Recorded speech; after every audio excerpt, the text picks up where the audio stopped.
Hello बच्चों, I am Rashmi your maths teacher. तो इस वीडियो में हम देखने वाले हैं हमारी एक्सरसाइज 7.8 का इंट्रोडक्शन।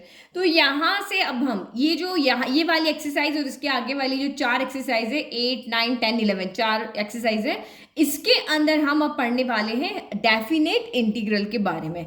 अभी तक जो हमने किया 7.1 से लेकर के 7.7 तक वो इनडेफिनेट इंटीग्रल्स थे और अब पढ़ेंगे हम डेफिनेट इंटीग्रल्स में।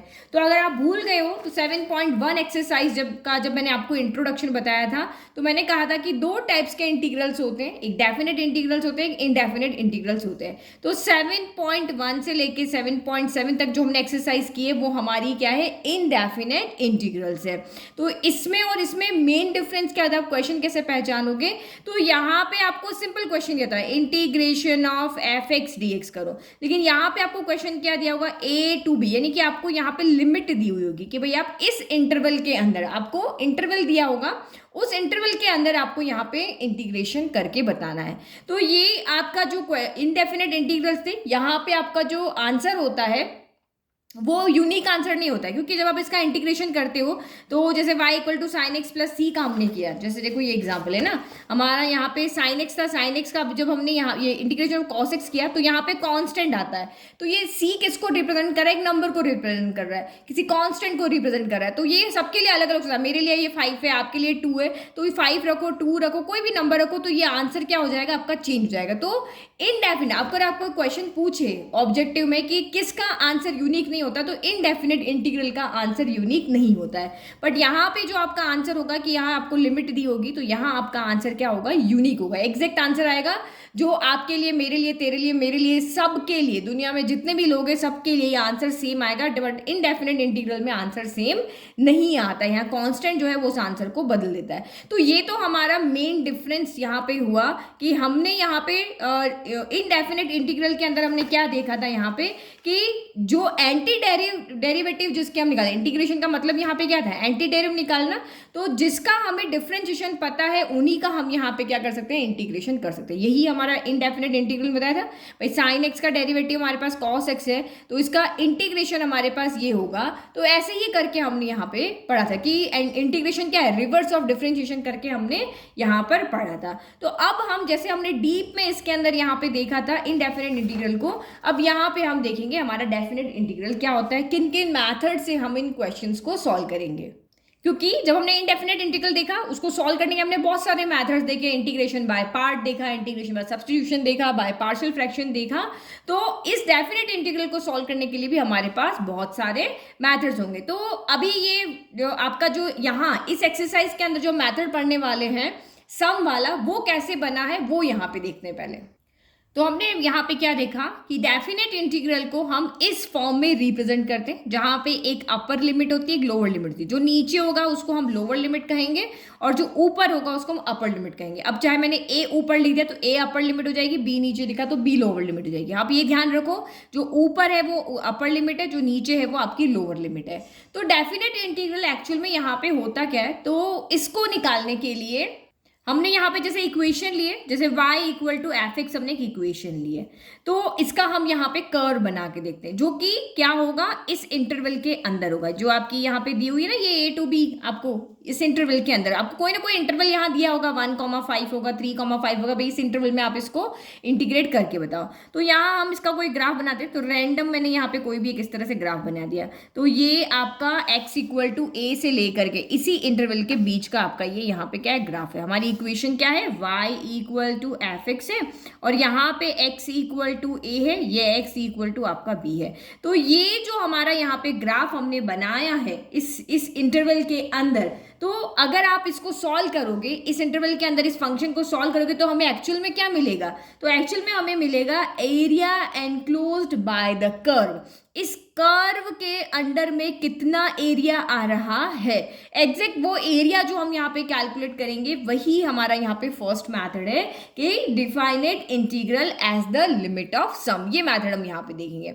तो इसके अंदर आपका कितना एरिया एनक्लोज हो रहा है, तो ये सारा एरिया हमारा एनक्लोज हो रहा है। तो एरिया एनक्लोज करने के लिए सिर्फ ये कर्व ही तो नहीं है ना, ये साइड भी है, ये साइड भी है, ये एक्सिस भी है, तो इन चारों को मिला करके जो आपका एरिया एनक्लोज हो रहा है वही हमारा यहाँ पर क्या है, डेफिनेट इंटीग्रल। तो अगर इसको नेमिंग करो, ये ए है, ये बी है, ये सी है और ये डी है। तो ये चारों, इन चारों के कौन कौन सा एरिया, तो ये कर्व ले लिया, ये आपने x इक्वल टू ए वाली साइड ले ली, x इक्वल टू ये कोऑर्डिनेट्स के अकॉर्डिंग जो हमने साइड ली, और ये एक्सिस है। इन चारों को मिला करके जो एरिया इनक्लोज्ड हो रहा है, क्योंकि एरिया निकालने के लिए आपका क्या होना चाहिए, फिगर वो क्लोज शेप होनी चाहिए। तो यहाँ पे ये क्लोज्ड है, तो इसके बीच का एरिया है। तो अब यहाँ पे हमें जो फर्स्ट मैथड है हमारा defined integral as the limit of a sum, तो ये हम कैसे कैलकुलेट करते हैं वो इसी मैथड को यहाँ पे दिखाएगा कि आप कैसे इसका एरिया यहाँ पर निकालोगे। क्योंकि इस तरह की शेप का एरिया निकालने का कोई डायरेक्ट फॉर्मूला हमारे पास यहाँ पे नहीं है कि भाई मैं यहाँ पे स्क्वायर होता या रेक्टेंगल होता, सर्कल होता तो मेरे पास फॉर्मूला है एरिया निकालने के लिए।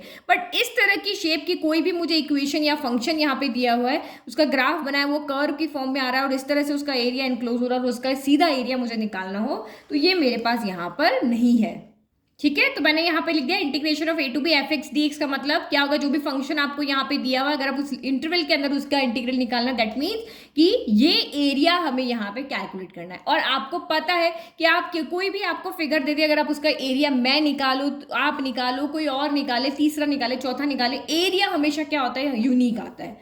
एरिया हमेशा कैलकुलेशन आप करोगे तो क्या आएगा, यूनिक आएगा। तो इसीलिए डेफिनेट इंटीग्रल का जब भी आप यहाँ पे इंटीग्रेशन करोगे किसी फंक्शन का डेफिनेट फॉर्म में यानी इंटरवल की फॉर्म में, तो आपको आंसर यूनिक मिलेगा। तेरा इंटीग्रल, मेरा, सबका इंटीग्रल यहाँ पे क्या आएगा, यूनिक आएगा। तो अब यहाँ पे हम यही देखेंगे हमारा मेथड। तो अब इस मेथड के थ्रू हम एरिया कैसे फाइंड करते हैं। अब आपको यहाँ पे पता है कि हमें एक फंक्शन दिया होगा, कितना, y इक्वल टू, हम इसको लेते हैं a to b f x, हमें फंक्शन दिया होगा और ये फंक्शन आपका क्या होगा, इस क्लोज इंटरवल में कॉन्टिन्यूस होगा। ठीक है, तो अब ये मेथड कैसे काम करेगा, तो इस मेथड में आपको यहाँ पे क्या करना है कि जो भी आपका इंटरवल यहाँ पे दिया हुआ है, ठीक है, ये a टू b इंटरवल है, माना कि ये इंटरवल हमने यहाँ से लिया 1 to 5 हमें दिया हुआ है, तो इस गिवन इंटरवल को आपको छोटे छोटे छोटे इंटरवल में डिवाइड करना है। ठीक है, तो लेकिन सबकी क्या होना चाहिए, डिस्टेंस सेम होनी चाहिए, जैसे विड्थ सेम होनी चाहिए। जैसे 1 to 5 लिया तो जैसे मैंने 1 to 2 कर दिया, फिर मैंने इसको क्या कर दिया 2 to 3 कर दिया। इस तरह से न्यूमेरिकल में आपको समझ में आएगा, 2 - 1 1, 3 - 2 1, फिर आपका यहाँ पे 3 to मैंने 4 ले लिया और ये 4 to मैंने यहाँ पे क्या 5 ले लिया। तो अगर बड़ा नंबर होगा तो ऐसे ऐसे कर करके हम डिवाइड करेंगे। तो हम इस तरह से क्या कर रहे हैं, यहाँ पे एन इंटरवल्स में इसको डिवाइड कर रहे हैं। तो ये हमारा जो भी यहाँ पे इंटरवल आपको दिया होगा, जो क्लोज इंटरवल आपको दिया है, उसको आपको इस मैथड के लिए यहाँ पे क्या करना है कि जो आपका यहाँ पे इनक्लोज एरिया है, इसको इस छोटे छोटे, ये x इक्वल टू बी, इसके बीच में जितना भी स्पेस है आपको उसको छोटे छोटे इंटरवल में क्या करना है, यहाँ पे डिवाइड करना है। फिर यहाँ पे क्या बनेंगे, आपको बहुत सारे रेक्टेंगल बनते हुए दिखेंगे, उन रेक्टेंगल्स का अलग अलग एरिया निकालेंगे और सबका क्या कर देंगे, सम कर देंगे। तभी यहाँ पे क्या है, definite integral as the limit of a sum. अब लिमिट का क्या रोल है वो भी यहाँ पे देखेंगे। तो देखो मैंने अलग फिगर बना लिया, अब हम इसको डिवाइड करें। जैसे हमने 1 to 5 को ये अलग अलग इंटरवल में डिवाइड किया, बट बीच में डिफरेंस आपका यहाँ पे सेम है, तो सेम यहाँ पे भी हम ऐसे ही करते। तो ये जो आपका a, b है ना, तो इसको हम यहाँ से इस तरह से डिवाइड करते। पहला पॉइंट हमने x0 ले लिया, फिर हमने यहाँ पे क्या कर दिया, इस तरह से इसको डिवाइड किया। ये पॉइंट हमने यहाँ पे x1 ले लिया, फिर हमने ये यहाँ से यहाँ तक का डिस्टेंस आपके यहाँ पे क्या रखोगे, सेम रखोगे। तो ऐसे करके हमने x1 किया, फिर हमने यहाँ पे x2 किया, फिर हमने यहाँ पे x3 किया। तो इस जो आपका गिवन एरिया इनक्लोज हो रहा है उसको हमने छोटे छोटे रेक्टेंगल्स में क्या किया, डिवाइड किया। तो रेक्टेंगल्स बनेंगे कैसे, तो जो इंटरवल दिया उसको छोटे छोटे इंटरवल्स में डिवाइड करो। ये x1 हो गया, ये x2 हो गया, ये x3 हो गया, ये x4 हो गया, और ऐसे करते करते करते ये हमारा यहाँ पे क्या कर लेते हैं, इसको हम xn लिख लेते हैं। ये x5 हो गया, ये x6 हो गया। तो ये तो हमारा अभी हम कैलकुलेट कर रहे हैं इसलिए, अदरवाइज आप इसको n इंटरवल्स में आप इसको क्या करोगे, डिवाइड करोगे। अब आपने डिवाइड कर दिया, तो अब आपके यहाँ पे देखो ये सारे क्या बन रहे हैं, एक रेक्टेंगल की फॉर्म में यहाँ पे बन रहे हैं। ऊपर नहीं बन रहा है, आई नो कि ये आपका एक प्रॉपर रेक्टेंगल, बट अगर यहाँ देखने जाए तो ये एक प्रॉपर रेक्टेंगल हमारा नहीं है। यहाँ देखने जाओगे तो ये भी आपका प्रॉपर नहीं है। बट हमें करना क्या है, इसी तरीके से आपको इनको अलग अलग सेम इंटरवल को लेकर के डिवाइड करना है और फिर इन अलग अलग का हम एरिया निकालेंगे और फिर सबका हम यहाँ पे क्या कर देंगे, सम कर देंगे। तो ये बीच का जो इनका इंटरवल है ना, ये हम मान लेते हैं कि h है। ये सबके बीच का जो डिफरेंस है ना, ये हम क्या मान लेते हैं कि ये h है, कि यहाँ से यहाँ तक मतलब x1 - x0 भी h आ रहा है, x2 - x1 भी आपका h आ रहा है। तो ये h आएगा कहाँ से, तो h फाइंड करने का हमारे पास एक सिंपल सा तरीका। अब देखो h फाइंड करने के लिए हम यहाँ पे क्या करेंगे, आपको ये साइड में दिखा रहा है ना, ये समझिए। ये तो मैंने सारे इंटरवल लिख दिए भाई, x0 से x1 के, x1 से x2 के, इस तरह से चलते जाएंगे। तो देखो ये छोटा है ये बड़ा है, तो मैंने n हो ना तो n से छोटा n-1 लिख दिया। तो h फाइंड करने का हमारे पास क्या फॉर्मूला होता है, देखो यहाँ पे मैंने h कितना रखा, 2 - 1 1 है, 3 - 2 कितना है 1 है, तो मेरा आंसर क्या आना चाहिए 1 आना चाहिए। तो यहाँ पे क्या होता है b - a, आपको क्या करना है बड़े इंटरवल से छोटे को सब्ट्रैक्ट करना है। तो b - a किया और कितने इंटरवल में आपने इसको डिवाइड किया, तो हमने यहाँ पे n इंटरवल में से डिवाइड किया है, तो ये देखो आपने n से डिवाइड किया है। तो देखो इस फॉर्मूले से अगर हम देखें तो हमारा h कितना आना चाहिए 1 आना चाहिए। तो देखो 5 - 1 कितना हो गया 4 हो गया, और कितने इंटरवल बने यहाँ पे 4, तो 4/4 कितना हो गया 1 हो गया। समझ में आ रहा है ना, तो ये यहाँ से हमारा फॉर्मूला बना है। तो h इक्वल टू कितना हो गया b - a/n हो गया। तो ये इस फॉर्मूले को आपको यहाँ पे ध्यान रखना है, ठीक है। अभी n इंटरवल में हमने इसको डिवाइड किया, तो अब यहाँ पे क्या होगा, देखो सबसे पहले आपका x0 कितना हो गया, तो x0 तो हमारा a के इक्वल हो गया, ठीक है। फिर x1 कितना होगा, तो x1 आपका कहाँ हो जाएगा, यहाँ से लेकर के यहाँ तक, तो ये कितना हो जाएगा a + h हो जाएगा, ठीक है। ये देखो ना, अगर हम डिस्टेंस को काउंट कर रहे हैं तो ये x = a मतलब क्या है, यहाँ से यहाँ तक की डिस्टेंस है, यही डिस्टेंस है ना। अगर x1 ले रहे तो a + h, यानी कि ये a और ये h दोनों इसमें ऐड हो गए, तो x1 कहाँ आ गया a + h हो गया।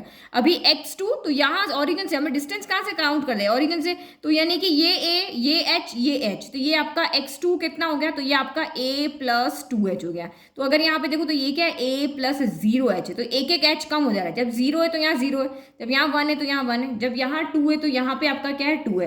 तो ऐसे ऐसे हमारा जब चलता जाएगा तो xn जो होगा वो किसके इक्वल आएगा, a + nh के इक्वल आ जाएगा। पहला निकालना तो n की जगह आप 0 रख दो तो a बच गया, और ये दूसरा निकालना तो 1 रखो, तो यहाँ पे आपका a + h हो जाएगा। इस तरह से आपका ये चलता रहेगा। तो हमने सब कुछ चीजें यहाँ पे निकाल लिए, हमारे पास ये डिस्टेंस भी है, हमारे पास ये भी है, और ठीक है। रेक्टेंगल में एरिया फाइंड करने के लिए चाहिए क्या होता है, एक लेंथ चाहिए और एक हाइट चाहिए आपको, ये यहाँ से यहाँ लंबाई और चौड़ाई तो चाहिए। तो ये यहाँ से यहाँ तक हमने निकाल लिया है, ये रहा। और ये हाइट हमारी क्या है, तो ये फंक्शन क्या है y = fx है, तो यहाँ तो फंक्शन की फॉर्म चलेगी, तो ये आपका कितना हो जाएगा f(a) हो जाएगा, ये कितना हो जाएगा आपका f(b) हो जाएगा। इसके लिए काउंट करोगे तो ये आपका कितना हो जाएगा f(a + h) हो जाएगा, क्योंकि यहाँ से यहाँ तक जो पॉइंट यहाँ पे वो आपका यहाँ पर हो जाएगा, ठीक है। तो अब आप यहाँ पे देखो, नाउ एरिया हम लिखते हैं, तो मैं नेक्स्ट पेज पे करती हूँ। तो एरिया, इस वाले का एरिया कितना हो जाएगा, लंबाई इंटू चौड़ाई, लेंथ इंटू क्या हो जाएगा, हाइट इंटू विड्थ हो जाएगा। तो ये कितनी है आपकी f(a), और ये चौड़ाई कितनी है इसकी h, तो ये आपका कितना हो गया h × f कितना हो गया a हो गया। फिर दूसरे वाले का करोगे तो ये आपका यहाँ पर कितना हो जाएगा, ये f कितना है, x1 कितना है a + h है, तो ये आपका यहाँ पे प्लस, और विड्थ तो आपकी सभी जगह सेम ही रहेगी, तो h इंटू कितना हो जाएगा f(a + h) हो जाएगा। फिर आपका यहाँ पे इसका लो x2, तो x2 कितना a + 2h है, तो ये आपका विड्थ तो आपकी यही रही, और आपकी यहाँ से यहाँ तक की कितना हो गया, तो ये f(a + कितना हो गया आपका 2h हो गया। लंबाई यही हुई ना भाई, ये तो आपकी विड्थ हो गई, चौड़ाई, लंबाई कितनी होगी, x2 पे ये a + 2h है, तो ये आपकी f(a + इस फंक्शन के अंदर आप वैल्यू रखोगे तभी तो आपको यहाँ पे ये मिलेगी, ठीक है।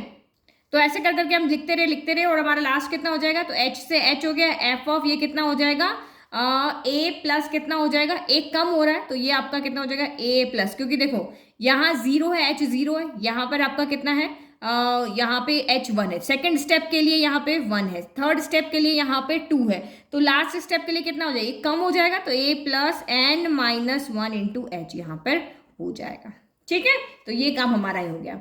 तो अब हमने रेक्टेंगल बना लिए और उनका एरिया भी बना करके हमने यहाँ पे ऐड कर दिया। क्या बट ये एक्चुअल एरिया है, क्या ये इस फिगर का एक्चुअल एरिया है, क्योंकि ये रेक्टेंगल तो चलो ठीक बना हुआ है, बट अगर मैं इसकी बात करूं तो ये लंबाई छोटी है, ये लंबाई आपकी ज्यादा है, तो ये जो ट्राइंगल बन रहा है वो एरिया इसमें आया ही नहीं, क्योंकि हमने तो ये लेंथ ये वाली ली है ना। अगर मैं इसकी बात करूं तो ये मैंने लिया है, ये ट्राइंगल इसमें फिर नहीं आया।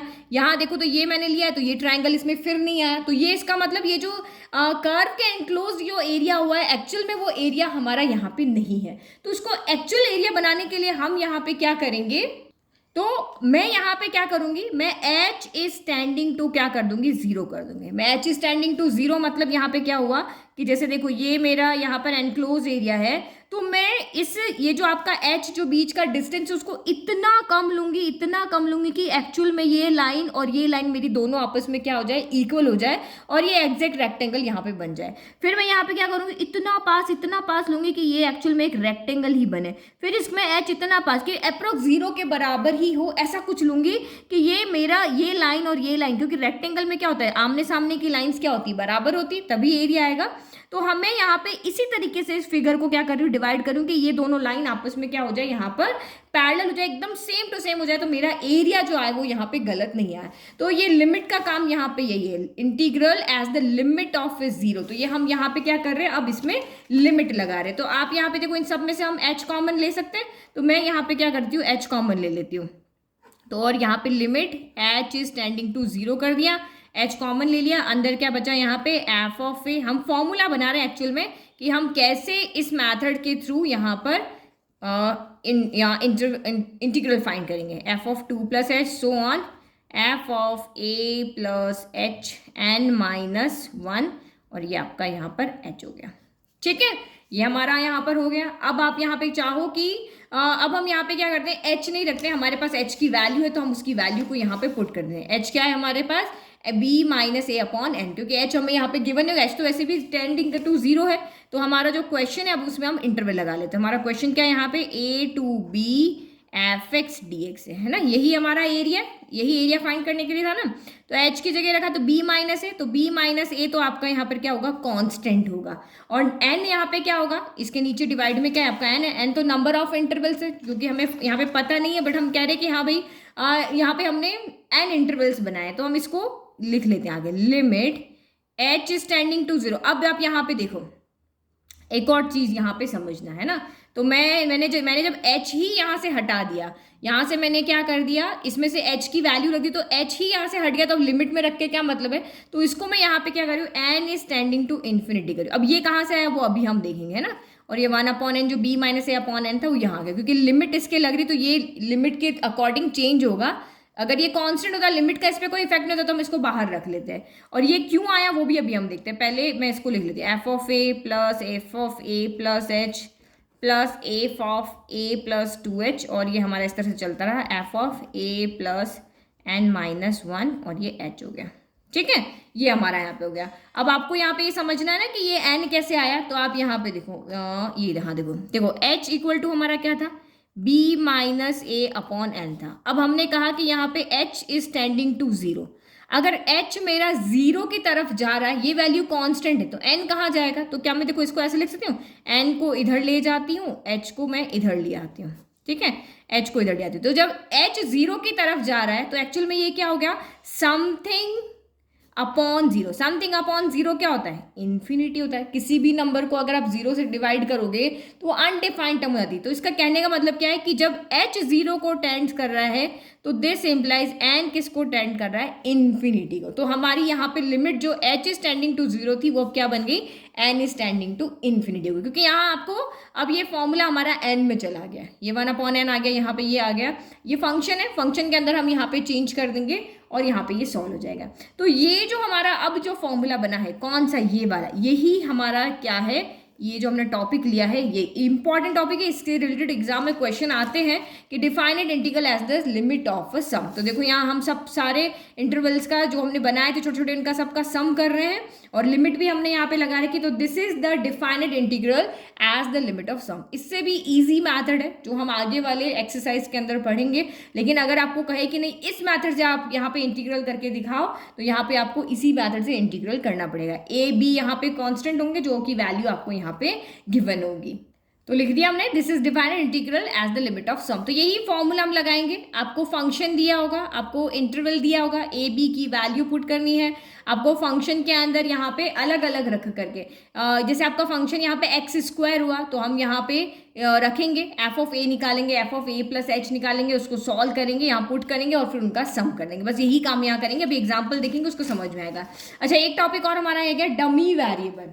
तो देखो आप जब आप इंटीग्रेशन करते हो तो आपका इंटीग्रेशन किस पर डिपेंड करेगा। अगर इस मेथड की अगर हम बात करें तो हमारा फंक्शन के ऊपर डिपेंड करेगा और इंटरवल के ऊपर डिपेंड करेगा। हमारा आंसर किस पर डिपेंड करेगा, यह फंक्शन किसका है, ट्रिग्नोमेट्रिक फंक्शन है, एल्जेब्रिक फंक्शन है, या फिर आपका इनवर्स ट्रिग्नोमेट्रिक फंक्शन है, एक्सपोनेंशियल फंक्शन है। उस फंक्शन फंक्शन के ऊपर डिपेंड करेगा और क्या इंटरवल आपको दिया है उस इंटरवल के अकॉर्डिंग आपकी वैल्यू आएगी। बट वेरिएबल, ये जो इंडिपेंडेंट वेरिएबल है जिसके आप जो वैल्यू रखते हो, एक्स की जगह 1 रखो, 2 रखो, 3 रखो, तो इंडिपेंडेंट वेरिएबल के ऊपर कुछ डिपेंड नहीं करेगा। इंडिपेंडेंट वेरिएबल को आप कोई भी वेरिएबल में चेंज कर सकते हो, चाहे मैं यहाँ पे एक्स की जगह यू रख लूँ, चाहे मैं टी रख लूँ। बस यही चीज़ इसकी समझानी है कि आपका इंटीग्रेशन जो है वो फंक्शन और इंटरवल के ऊपर डिपेंड करेगा।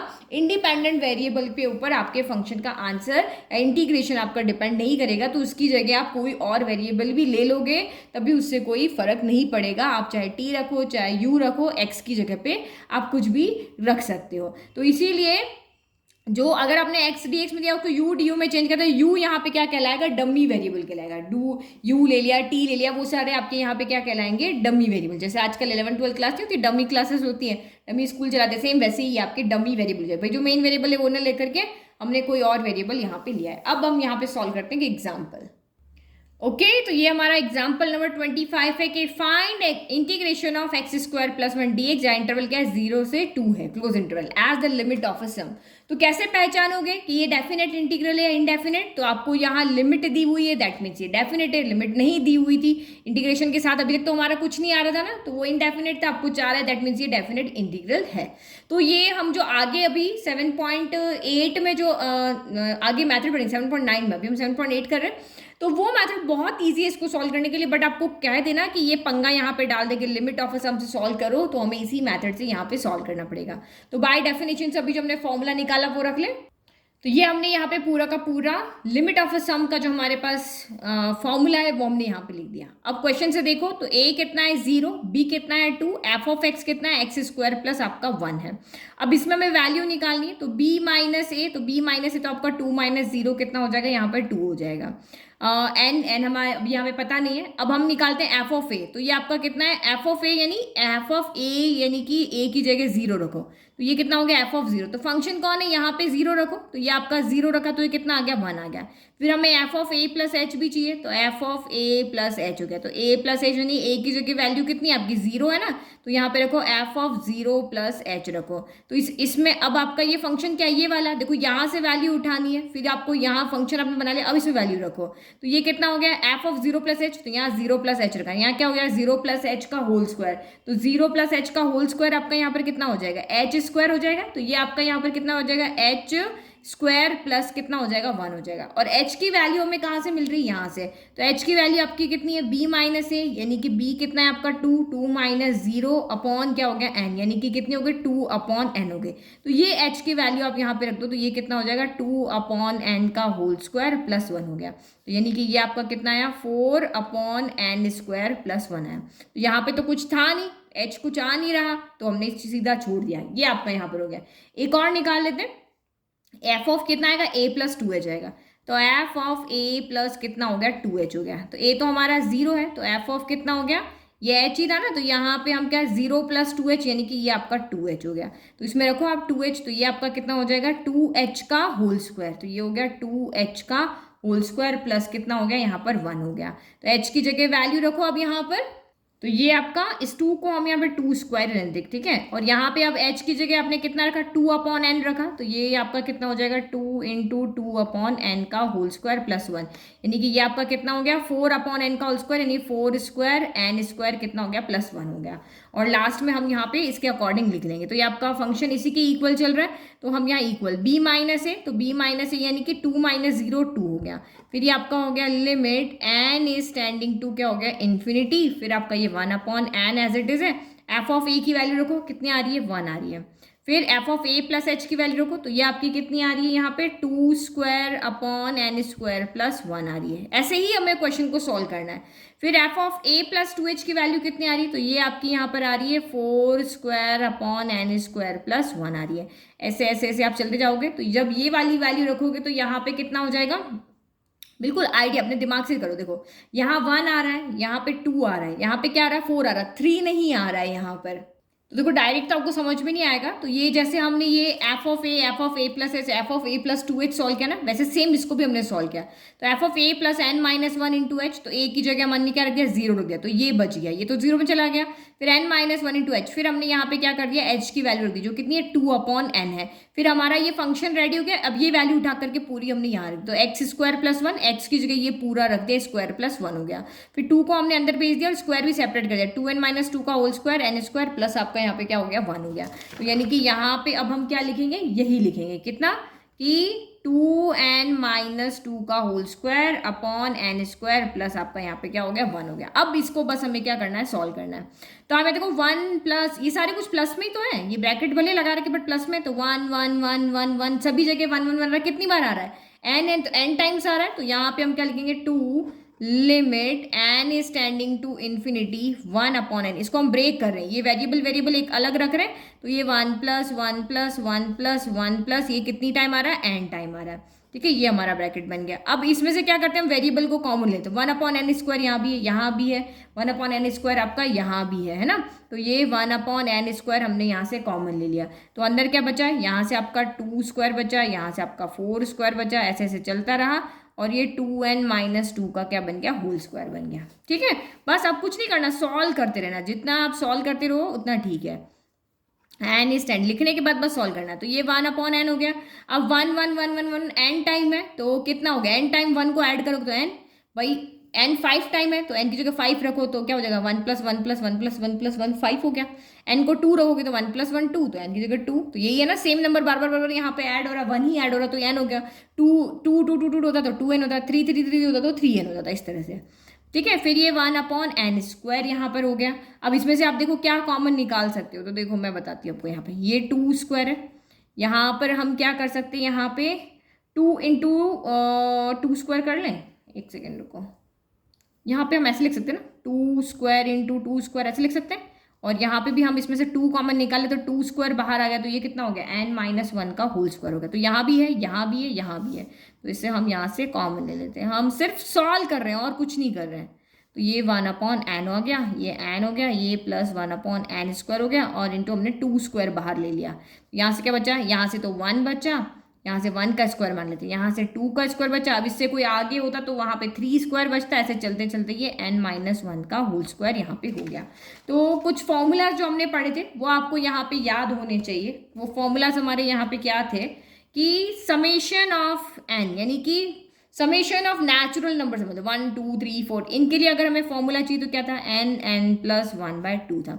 Summation of square of natural number क्या था, तो n plus 1 2n plus 1 bye कितना 6 था। और समेशन ऑफ n की वो क्या होता है, तो इसी का होल स्क्वायर होता है ना, तो ये हमें याद रखना है। तो ये देखो, ये समेशन ऑफ आपका यहाँ पर क्या आ रहा है, n माइनस 1 का, देखो 1 है 2 है 3, बट n तक नहीं जा रहा है, ये n माइनस 1 उससे एक स्टेप कम जा रहा है। तो यहाँ जो भी n है ना, वहाँ पे आप n माइनस 1 को पुट कर दोगे। चलो करते हैं। तो दिस इम्प्लाइज यहाँ पे आपका क्या हो गया, 2 limit n is tending to infinity 1/n हो गया, ये आपका n हो गया, 2 स्क्वायर 4/n स्क्वायर हो गया। अब यहाँ पे देखो, आपको बताइए ये वाला फॉर्मूला यहाँ पे लग रहा है, n की जगह रखो n माइनस 1, तो ये रखा क्योंकि n माइनस 1 तक जा रहा है, n माइनस 1। फिर आपका क्या होता है n प्लस 1, तो n की जगह n माइनस 1 प्लस 1 रखा। फिर आपका क्या था 2n प्लस 1, तो ये आपका ये कितना हो जाएगा 2, फिर n की जगह n माइनस 1 प्लस 1 हो गया, और डिवाइडेड बाय आपका यहाँ पर कितना हो गया 6 हो गया। ठीक है, अब इसको सॉल्व कर लेते हैं। तो ये इसका ब्रैकेट था, ये यहाँ पे इसको ब्रैकेट को चेंज कर देते हैं।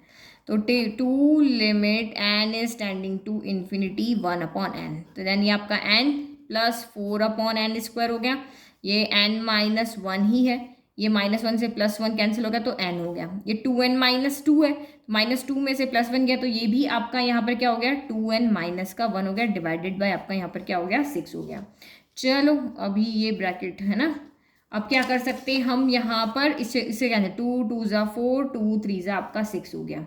ठीक है, इस n से ये एक n भी हमारा कैंसिल हो गया। तो अब जो हमारा लास्ट बचा है वो यहाँ पर क्या बचा है वो भी देख लेते हैं। कुछ नहीं बच रहा है ना, यही बचा। अब इस 1/n को हम अंदर ले जाते हैं। ठीक है, अब इसका काम है, क्योंकि n is tending to infinity है, तो n को हम यहाँ पे फॉर्मूला पता है ना, जब n is tending to infinity है तो आपका यहाँ पे limit n is tending to infinity है, तो 1/n क्या हो जाएगा, यहाँ पे 0 हो जाएगा। Limit n is tending to infinity 1/n क्या हो जाएगा, 0 हो जाएगा। ठीक है, तो हम 1/n को अंदर ले जाते हैं, तो ये n इंटू 1/n हो गया। फिर यहाँ पे आपका क्या हो गया, यहाँ पे क्या हो गया, एन स्क्वायर हो जाएगा ना, एक एन यहाँ पर है, तो ये 1/n तो पहले से एक और एन यहाँ पे आ गया, तो ये आपका यहाँ से कितना बचा, n-1, 2n-1 बाय आपका 3 हो गया। तो ये आपका कितना हो गया, 2 limit n is tending to infinity, ये आपका कितना हो गया, 1/n² हो गया। फिर नहीं 1/n² क्यों होगा, n से n कैंसिल ना, 1 बचा। फिर यहाँ देखो, यहाँ हम न्यूमरेटर से n² कॉमन लेते हैं, हम n को हटा ही रहे हैं यहाँ पर, है ना, तो ऊपर से हमने एक n कॉमन लिया, तो ये कितना बच गया आपका 1, इसने तो n दे दिया इसके पास नहीं, तो ये इसके अपॉन में चला जाएगा।